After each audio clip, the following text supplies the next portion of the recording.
शरणं। जय सद्गुरुदेव जय पद शरणं।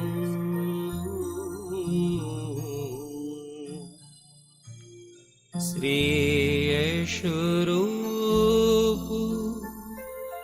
चरणं शरणं।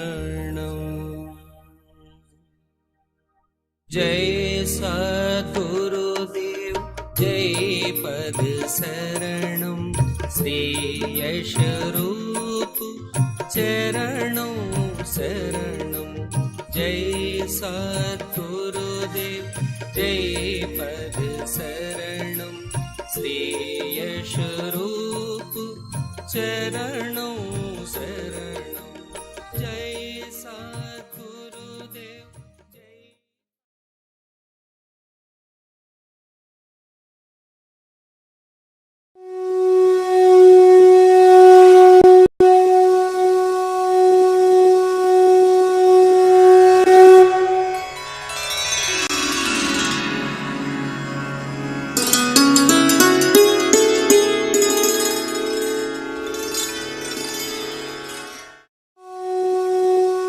पूज्य माता और बंधुओं, अभी एक भजन होगा और भजन के साथ साथ सभी भाई बहन अपने अपने इष्ट का ध्यान करेंगे। ध्यान कैसे करें, बहुत शॉर्ट में ध्यान करने का तरीका मैं आपके सामने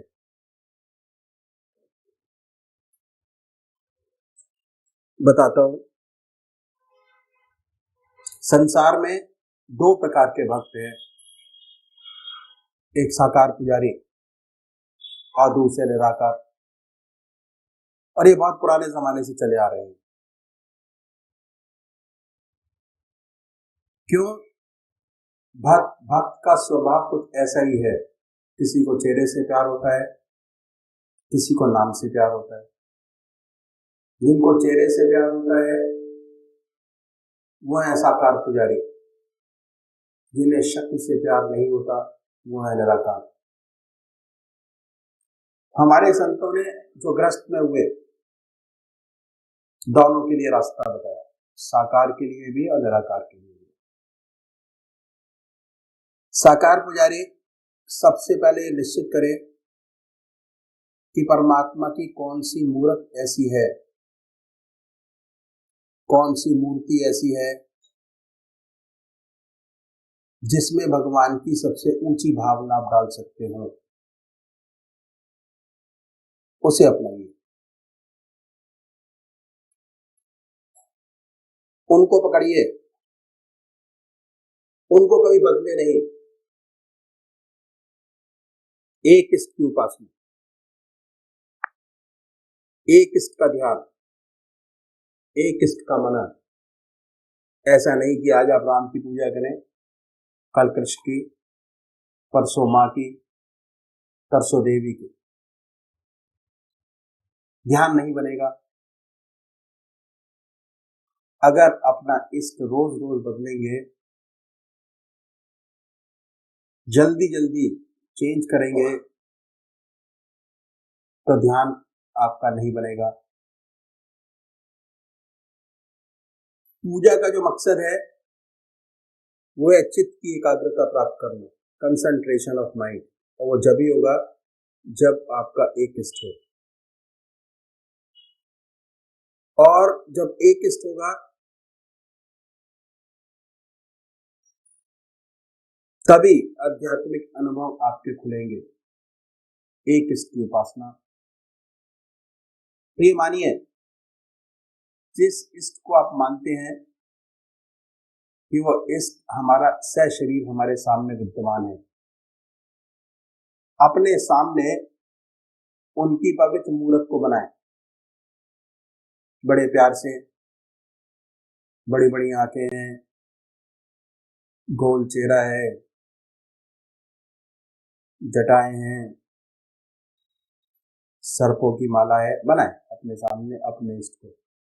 दिल हमारा धड़कता रहता है, दिल की हर धड़कन से जो मंत्र आपका है उसको उच्चारित होते सुने कि हमारे हृदय से हमारे दिल का नाम, हमारे इष्ट का नाम निकल रहा है और हम उसको सुन रहे हैं। और जब तक ऐसा ना हो तब तक जिह्वा से बड़े प्यार से, बड़े आराम से उस नाम को ले सकते हैं। पर होता क्या है कि थोड़े समय तक तो नाम चलता है, उसके बाद मन इधर आकर कहीं भाग जाता है। पता कैसे लगता है? पता ऐसे लगता है कि हमारी आत्मा हमारे मन को देखती रहती है, वो बताती रहती है कि हमारा मन क्या कर रहा है। जैसे ही आपका मन ये कहे कि आपका ध्यान आपके इष्ट के चरणों से हट गया, फिर दोबारा अपने मन को पकड़िए, अपने इष्ट की याद में लगाएं। फिर कहीं दूसरी जगह मन चला जाएगा, उनको पकड़िए, अपने इष्ट की याद में लगाएं। निरंतर प्रयास करना पड़ेगा। यकीन मानिए, अगर आप 20 मिनट की कंसंट्रेशन में, ध्यान में आज आपके 50 विचार आ रहे हैं, तो अभ्यास से, अगर निरंतर अभ्यास करते रहेंगे तो एक दिन ऐसा आएगा कि जब जैसे ही आप पूजा में बैठेंगे आपका मन आपके इष्ट के चरणों में लगा होगा। दूसरे वो भाई हैं निराकार भगवान के उपासक हैं, ओम, अल्लाह, वाहिगुरु, बड़े प्यार से बैठे। मन को साफ कीजिए और ये महसूस करें कि हमारे दिल से ओम नाम निकल रहा है और हम उसको सुन रहे हैं बड़े प्यार से। ओम ओम ओम। जैसे कोई दूसरा विचार आए उन विचारों को हटाइए, फिर अपने इष्ट की याद में लगिए, अल्लाह अल्लाह, बड़े प्यार से। सांसारिक विचार आएंगे, उनको हटाएं, फिर अपने इष्ट की याद में लगे, फिर हटाएं, फिर अपने इष्ट की याद में लगे। तो अभी एक भजन होगा और भजन के साथ साथ सभी भाई बहन अपने अपने इष्ट की याद में बैठेंगे। निहा होकर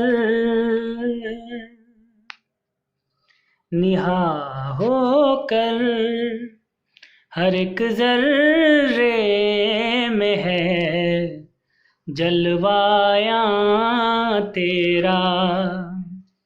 निहा होकर हर एक जर्रे में है जलवाया तेरा। जमा तेरा मकां तेरा जमीनों आसमां तेरा। जमा तेरा मकां तेरा जमीनों आसमां तेरा। निहा होकर तेरे ही शान के पर तो है ये दोनों जहां या रब। तेरे ही शान के पर तो है ये दोनों जहां या रब। नहीं लेकिन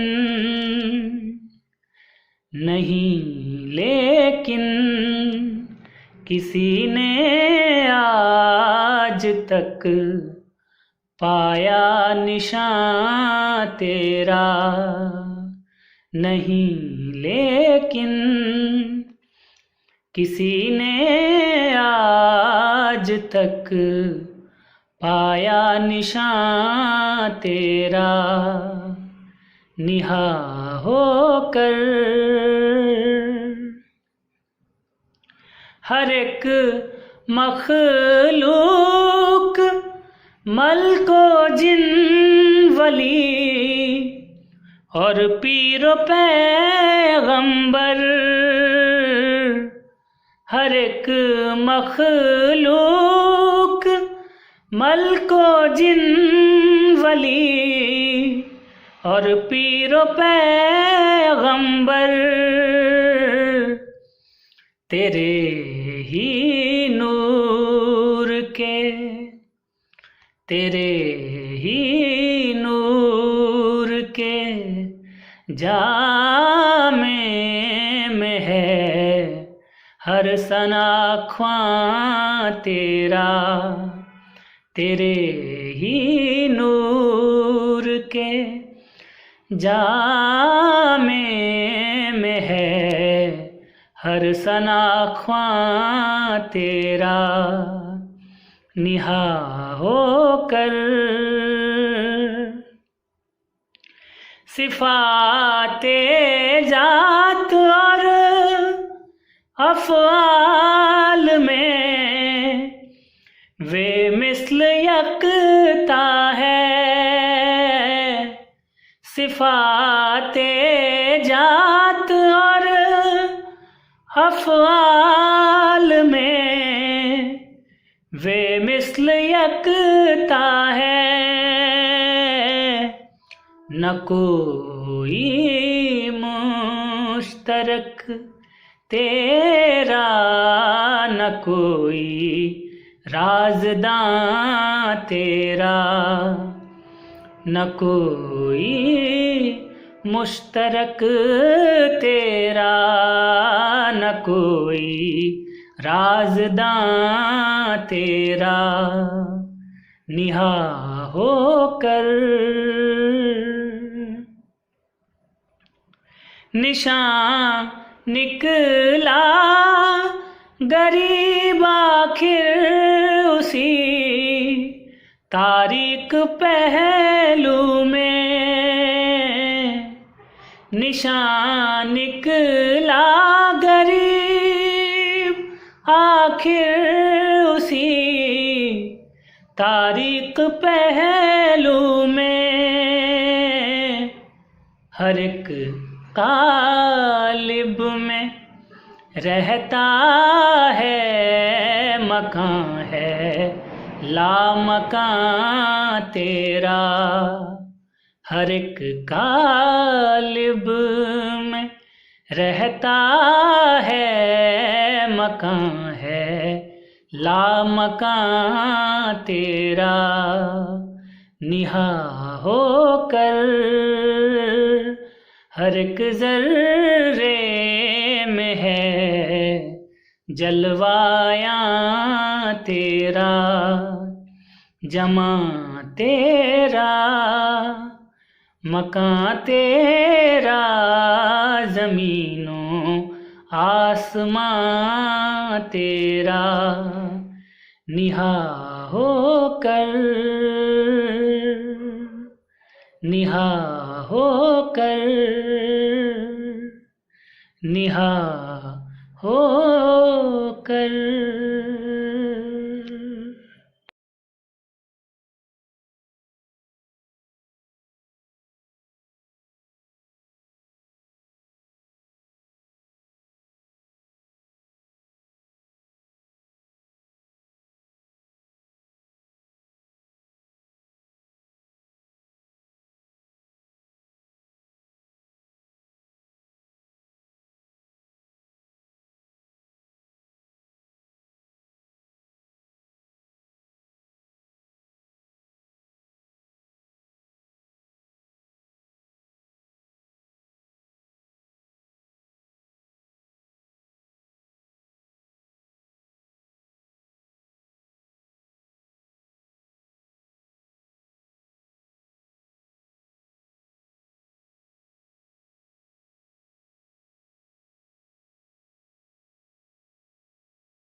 श्री ब्रजमोहन वस्त्रामृत भाग 2 परिच्छेद 6 हमारी हस्ती स्थान फतेहपुर सन 1948।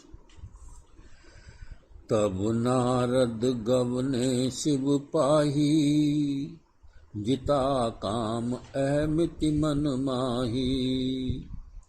मार चरित शंकर ही सुनाए, अति प्रिय जान महेश सिखाए। समय सायंकाल 8 बजे का है। श्री परम पूज्य सदगुरु जी बैठक में तख्त पर विराजमान हैं। शांति और आत्मिक आनंद की धाराएं आप के मस्तिष्क से निकलकर कमरे को ओत-प्रोत कर रही हैं। सभी सत्संगी भाई आनंद में झूम रहे हैं। बड़ा ही शांतिपूर्ण वातावरण बना हुआ है। आपने फरमाया, हमारा अस्तित्व आत्मा से लेकर स्थूल शरीर तक आनंद की जीती जागती जिंदगी है। आनंद ही का खेल इस सारे शरीर में किलोल कर रहा है। मन की वासनाओं में भी आनंद का रहस्य छिपा है और शरीर के कार्यों के कर्मों तथा विषयों में भी आनंद व खुशी का मामला मौजूद है। हमारी हस्ती 3 भागों में बटी हुई है। पहली है कारण शरीर, दूसरी सूक्ष्म शरीर, तीसरी स्थूल शरीर। जहाँ देखा जाए आनंद व खुशी का ही मामला है। अगर कोई वासना उठती है, उसमें मनसा पूरी होने की चाहना रहती है। यदि कोई काम इंद्रियों से करना है तो वहाँ भी यही बात। तात्पर्य यह है कि मुख्य चीज तीनों जगह अर्थात विषय वासना में आनंद व खुशी है, वरना ये दोनों बेकार है। कारण शरीर में आत्मा का ही भाग है, इसलिए इसमें जो रहता है वह आनंद ही आनंद है और कुछ नहीं। यहाँ आनंद ही से आनंद अनुभव किया जाता है और इसलिए मन आत्मिक आनंद की रुचि और शक्ति को बलवान करके यहाँ आनंद का अनुभव दे सकता है। सूक्ष्म शरीर और स्थूल शरीर दोनों ही जगह आनंद का जीवन है, लेकिन यहाँ यह वासना और विषय के अधीन है। अर्थात मन और शरीर में वासना और विषय के द्वारा ही आनंद और खुशी प्राप्त कर सकते हैं। इसलिए मन और शरीर दोनों जगह आनंद अकेले रहता है, बल्कि सूक्ष्म शरीर यानी मन में आनंद का पूरा नाम वासना आनंद है। इसी तरह स्थूल शरीर में आनंद का नाम विषय आनंद कहलाता है। पहला है कारण शरीर, इसमें आनंद और आनंद है। दूसरा सूक्ष्म शरीर वासनानंद बराबर वासना प्लस आनंद। तीसरा है स्थूल शरीर विषय आनंद बराबर विषय प्लस आनंद। ऊपर दी गई तालिका में देखने में बात साफ हो जाती है और यह मालूम हो जाता है कि आनंद तो शुरू से लेकर नीचे तक बराबर है, लेकिन एक दशा से आगे उतरकर दूसरी और तीसरी दशाओं में मिलने से उनके साथ नाम व रूप में बदलता जाता है। अतः यदि वासनानंद और विषय आनंद में वासना और विषय दोनों को दबा दिया जाए तो फिर पढ़ने में तीनों ही जगह साफ आनंद ही आनंद शेष रह जाता है। बस साधन और योग से पहला उद्देश्य यही है और बिल्कुल सच है। जैसे यदि खराब काम करने, बुरा और दुखदायी शब्द बोलने को दबाकर तथा रोककर नेक काम और भला शब्द लिया जाए तो वहीं का वहीं कैसा आनंद पैदा हो जाता है। इस तरह के साधन की आदत डालने से रोज रोज आनंद का भाग बढ़ता जाता है और जितना आनंद का भाग बढ़ता जाता है उतना ही उसमें आत्मबल पैदा होता जाता है तथा मन शुद्ध होकर आत्मरुचि तथा आत्मशक्ति वाला बनकर सुषुप्ति और समाधि की अवस्थाओं में गोता मारने और तरक्की करने के लायक हो जाता है। हाँ, यह जरूर है कि मन को दबाकर साधना करना मामूली काम नहीं। इसमें वह संसारी संस्कार का वासना रूपी नाग रहता है, जिसको भगवान श्री कृष्ण ही अपनी तवज्जो के बल से नाथ कर साफ कर सकते हैं। हमारे श्री कृष्ण सचमुच यहाँ पर हमारे लिए सद्गुरु होते हैं, जिनकी पवित्र आत्मिक शक्ति व तवज्जो हमारे मन में सूरत शब्द की ओर मन में सूरत शब्द की डोर से वासना की शक्ति को नाथ और दबाकर ठीक कर लेते हैं और ऐसी युक्ति या तरीका अभ्यास में बतलाते हैं जिसमें जान होती है तथा कृपा सागर होने से अपनी तवज्जे द्वारा हमारे वासनानंद से वासना को धो धो कर जला जला कर मन को आनंद से भर देते हैं, जिनका अनुभव अभ्यासियों को सत्संग में हुआ करता है। इसके पश्चात आप यकायक फिर समाधि अवस्था में डूब गए, आत्मिक आनंद में डुबकियां ले रहे हैं। थोड़ी देर बाद आपने फिर आंखें खोली और फरमाया, एक दिन की बात है, यह सेवक महात्मा श्री रामचंद्र जी महाराज के पास अकेले में बैठा था और महात्मा जी उस रोज अपनी वह रूहानी घटनाएं जो उनको अपने गुरुदेव के सत्संग में गुजरी थी बतलाकर सेवक को समझा रहे थे कि अचानक दो साहब वृंदावन से पधारे। महात्मा जी ने उनको बड़े आदर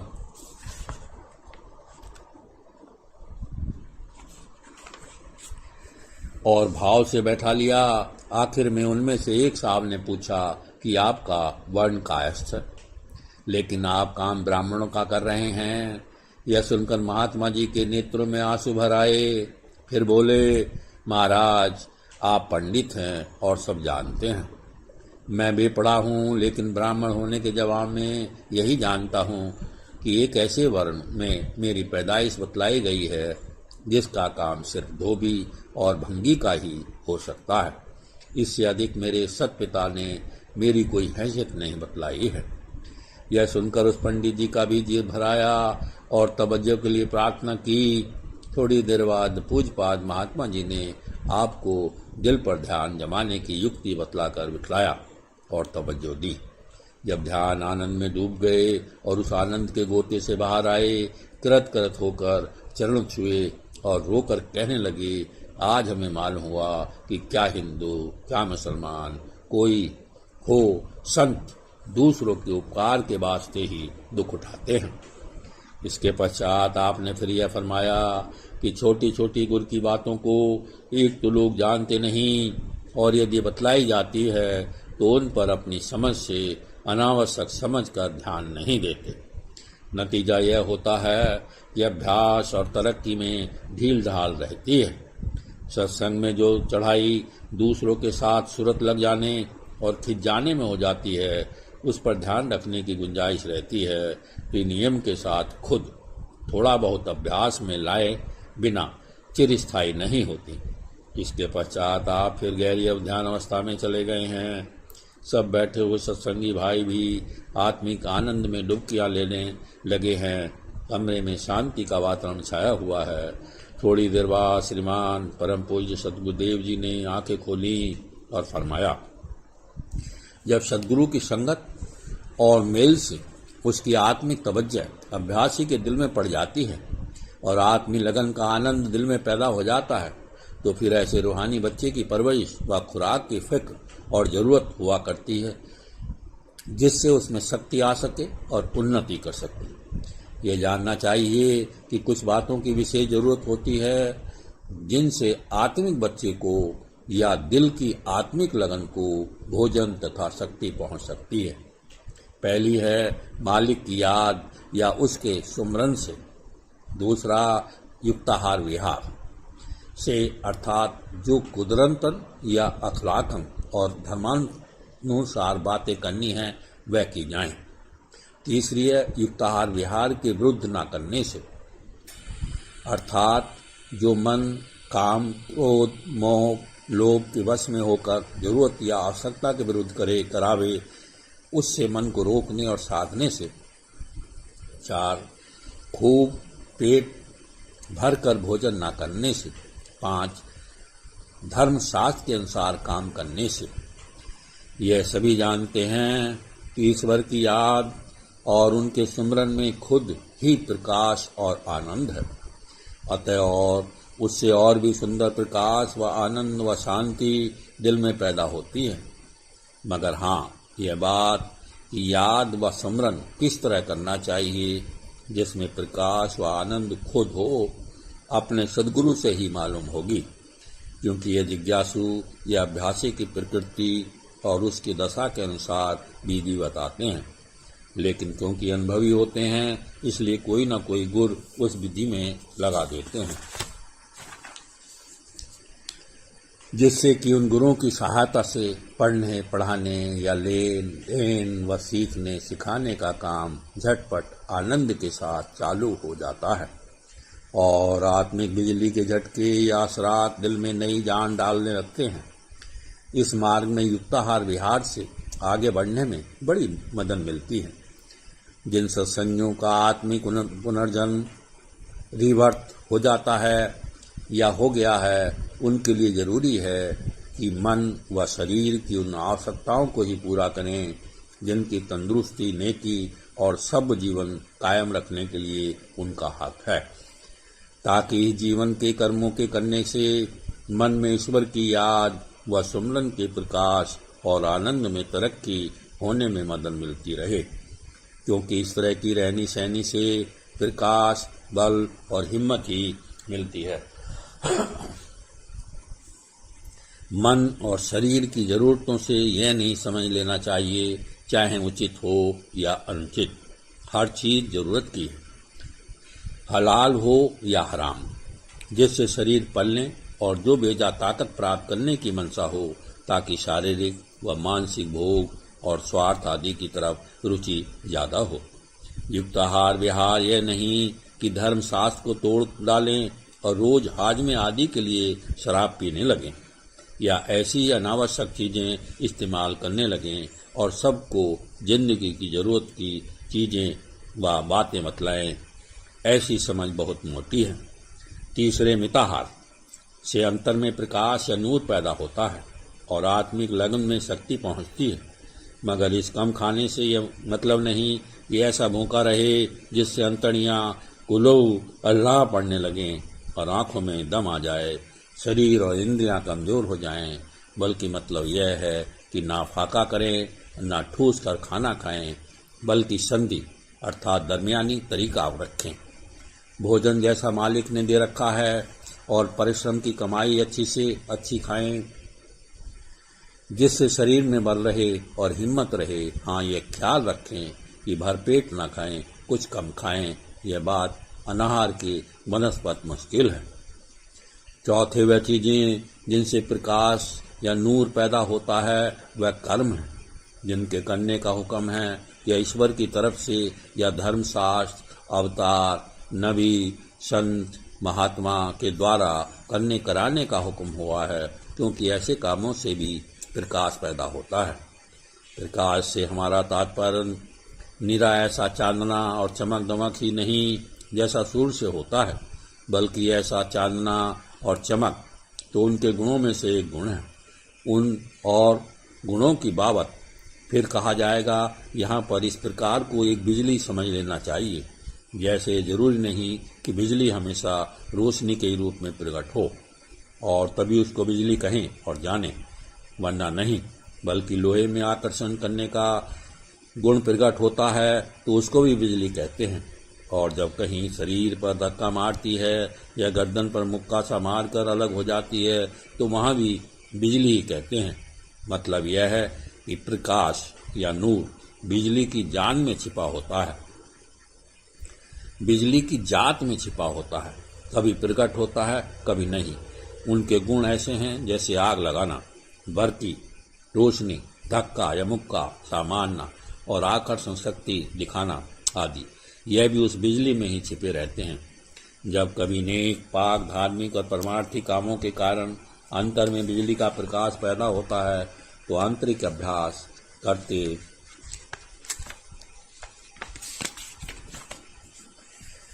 बीच बीच में तारा, चंद्र, सूरज के से प्रकाश मालूम होते हैं। और दूसरे गुण जब बिजली के संग प्रकट होते हैं तो मानसिक नींद, आत्मिक गर्मी, संतोष, आनंद, शांति आदि पैदा होते हैं।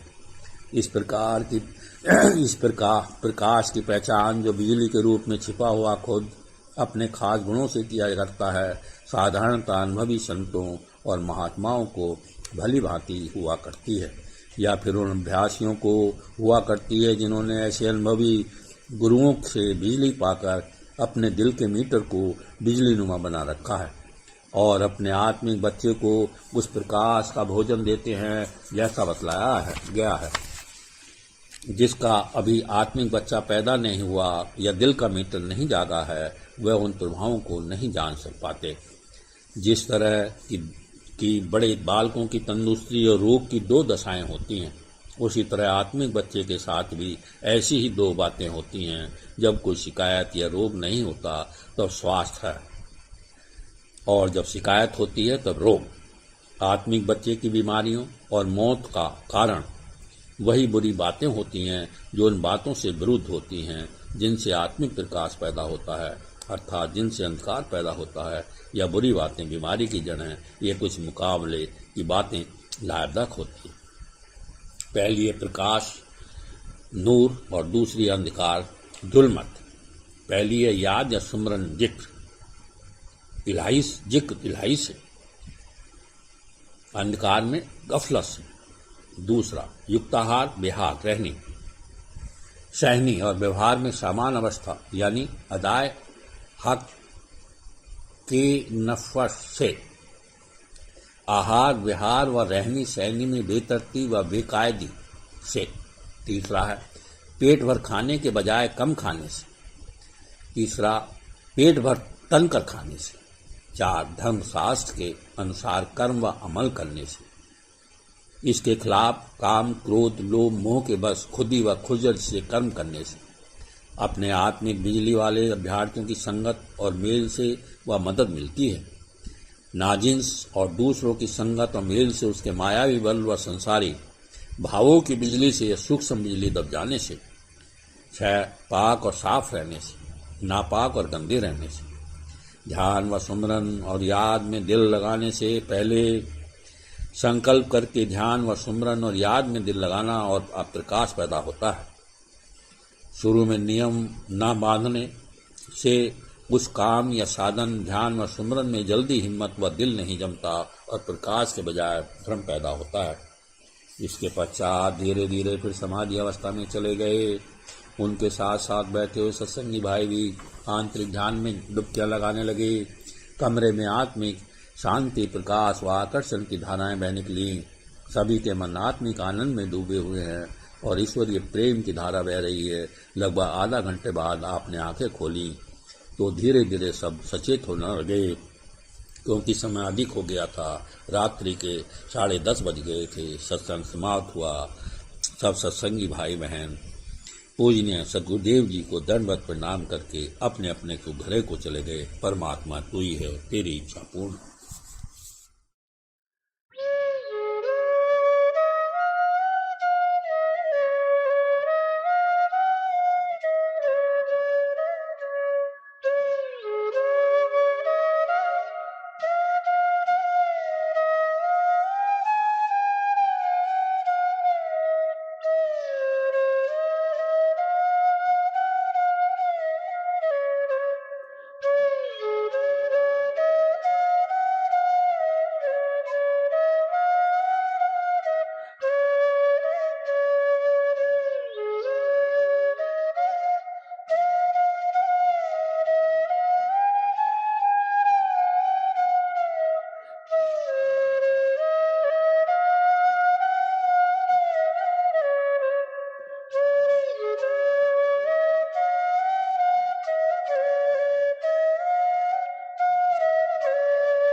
जय सद्गुरुदेव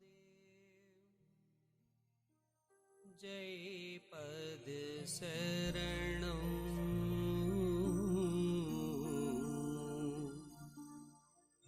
श्री यशोरूप चरणं शरणं जय सद्गुरुदेव जय पद शरणं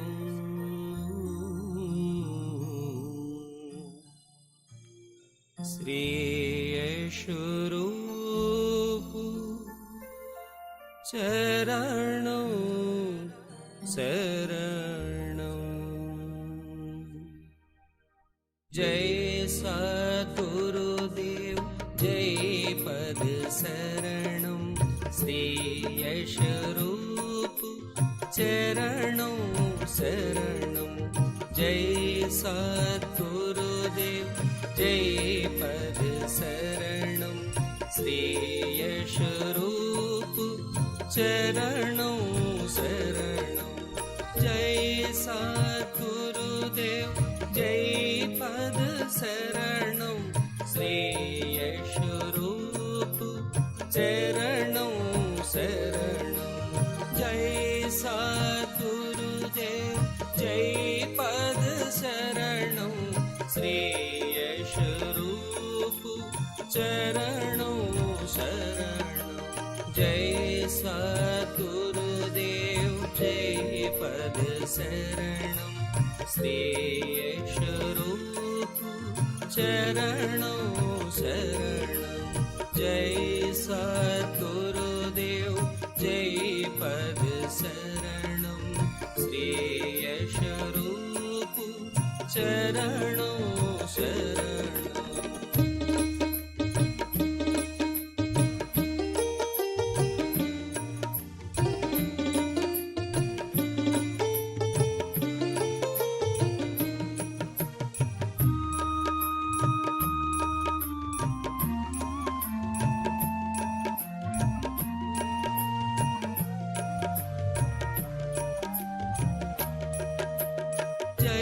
सद्गुरुदेव जय पद शरणं श्री यशोरूप चरणं शरणं जय सद्गुरुदेव जय पद शरणं श्री यशोरूप चरणं शरणं जय सद्गुरुदेव जय पद शरणं श्री यशोरूप चरणं शरणं जय सद्गुरुदेव जय पद शरणं श्री यशोरूप चरणं शरणं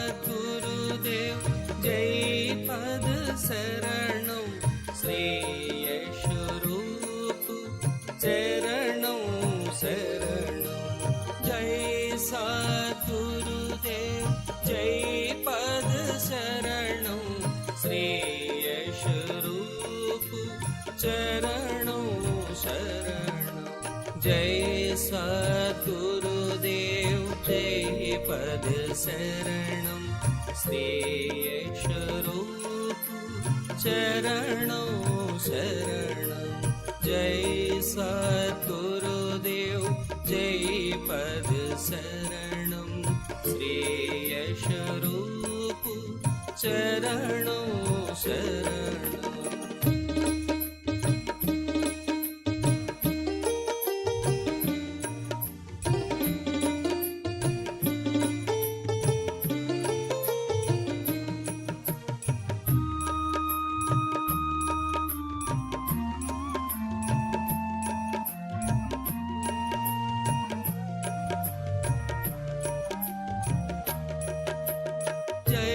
सद्गुरुदेव जय पद शरणं श्रेयस्वरूप चरणं शरणं जय सद्गुरुदेव जय पद शरणं श्रेयस्वरूप चरणं शरणं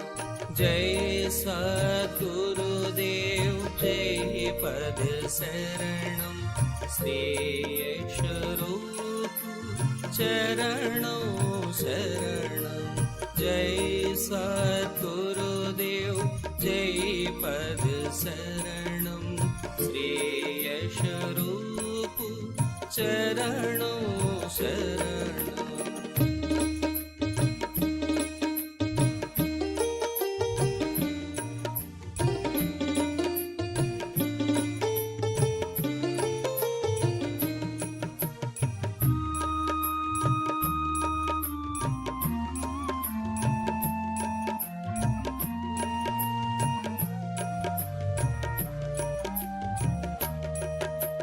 जय सद्गुरुदेव जय पद शरणं श्रेयस्वरूप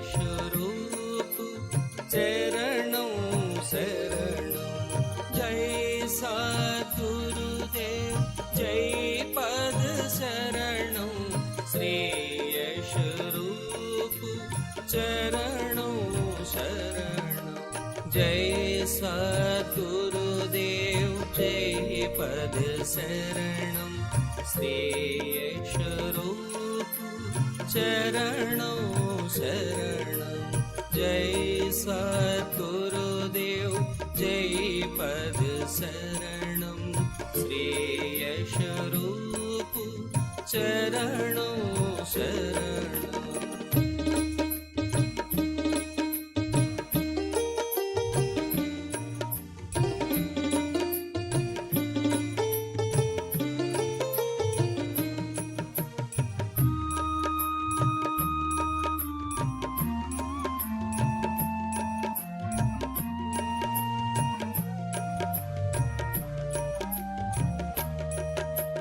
जय सद्गुरुदेव जय पद शरणं श्रेयस्वरूप चरणं शरणं जय सद्गुरुदेव जय पद शरणं श्रेयस्वरूप चरणं शरणं जय सद्गुरुदेव जय पद शरणं श्रेयस्वरूप चरणं शरणं जय सद्गुरुदेव जय पद शरणं श्रेयस्वरूप चरणं शरणं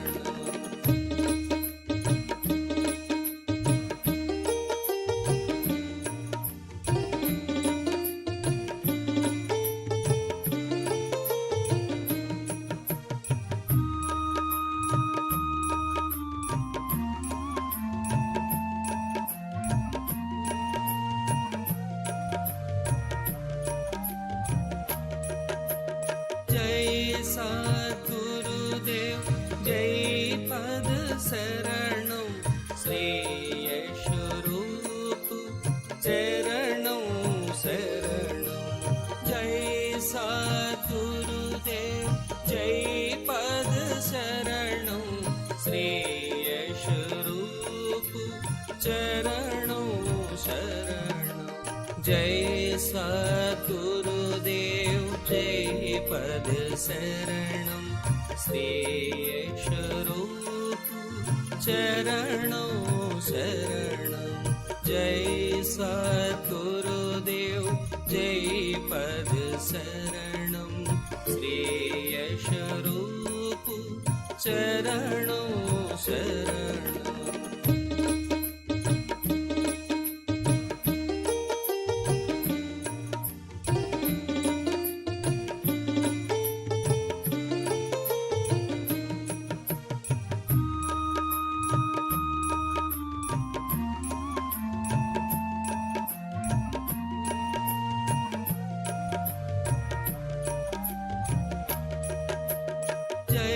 सद्गुरुदेव जय पद शरणं श्रेयस्वरूप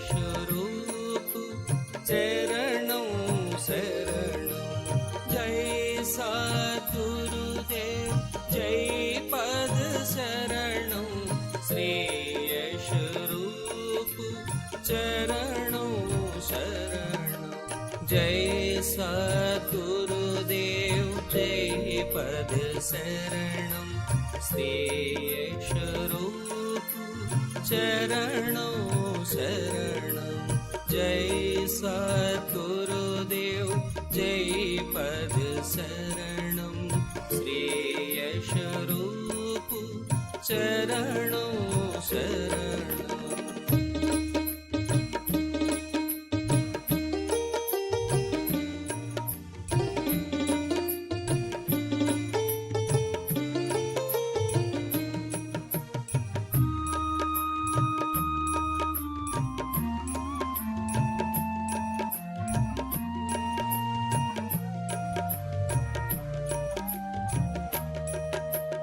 जय सद्गुरुदेव जय पद शरणं श्रेयस्वरूप चरणं शरणं जय सद्गुरुदेव जय पद शरणं श्रेयस्वरूप चरणं शरणं जय सद्गुरुदेव जय पद शरणं श्रेयस्वरूप चरणं शरणं जय सद्गुरुदेव जय पद शरणं श्रेयस्वरूप चरणं शरणं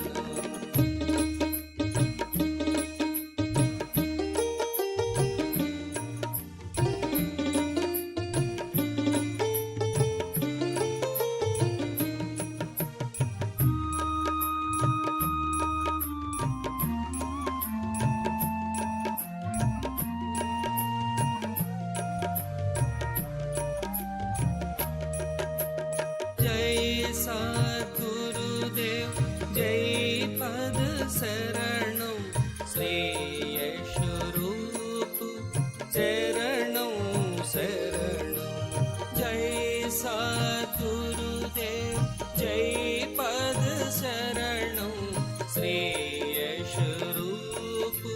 चरणं शरणं जय सद्गुरुदेव जय पद शरणं श्रेयस्वरूप चरणं शरणं जय सद्गुरुदेव जय पद शरणं श्रेयस्वरूप चरणं शरणं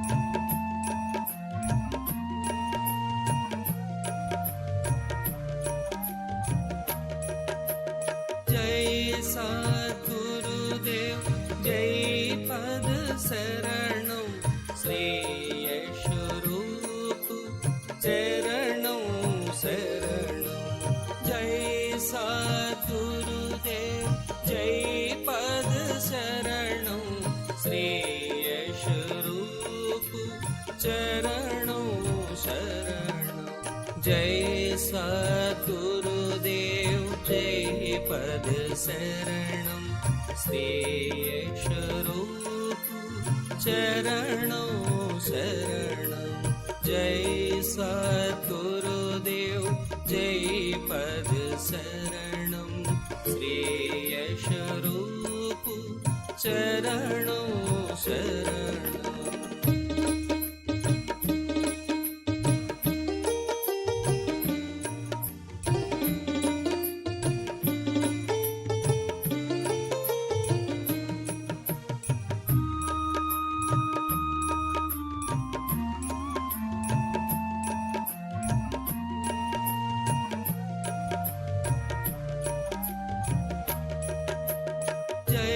सद्गुरुदेव जय पद शरणं श्रेयस्वरूप चरणं शरणं जय सद्गुरुदेव जय पद शरणं श्रेयस्वरूप चरणं शरणं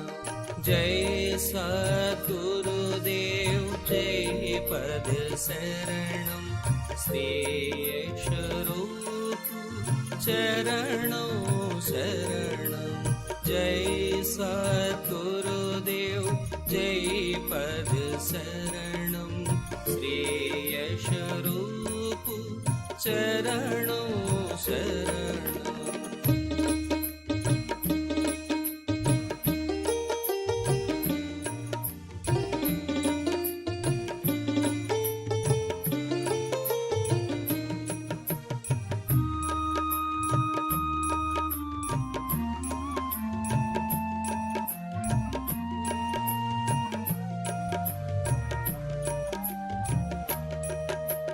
जय सद्गुरुदेव जय पद शरणं श्रेयस्वरूप चरणं शरणं जय सद्गुरुदेव जय पद शरणं श्रेयस्वरूप चरणं शरणं जय सद्गुरुदेव जय पद शरणं श्रेयस्वरूप चरणं शरणं जय सद्गुरुदेव जय पद शरणं श्रेयस्वरूप चरणं शरणं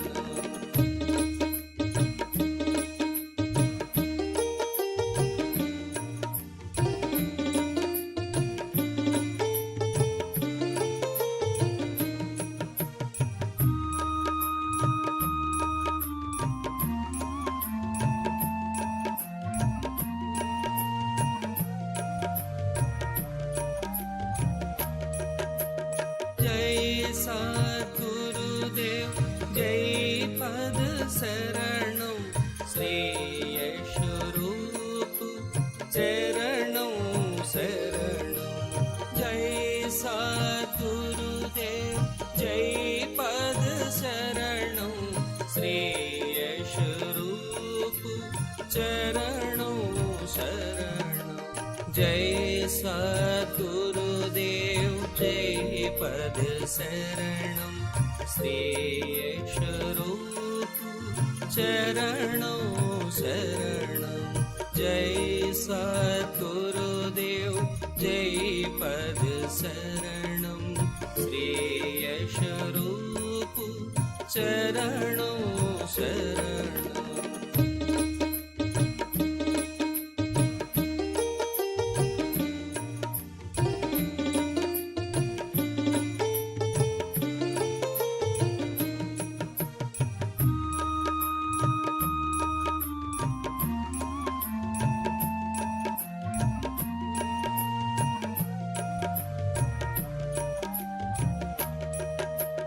जय सद्गुरुदेव जय पद शरणं श्रेयस्वरूप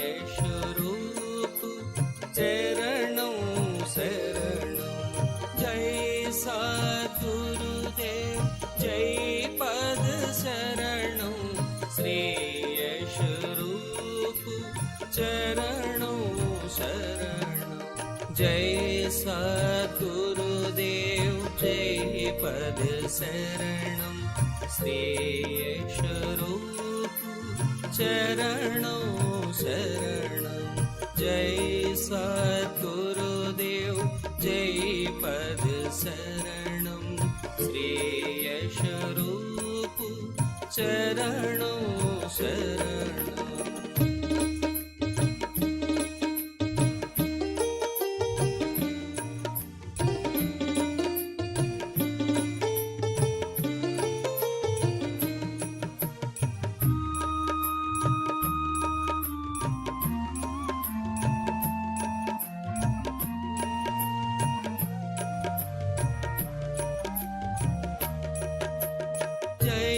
सद्गुरुदेव जय पद शरणं श्रेयस्वरूप चरणं शरणं जय सद्गुरुदेव जय पद शरणं श्रेयस्वरूप चरणं शरणं जय सद्गुरुदेव जय पद शरणं श्रेयस्वरूप चरणं शरणं जय सद्गुरुदेव जय पद शरणं श्रेयस्वरूप चरणं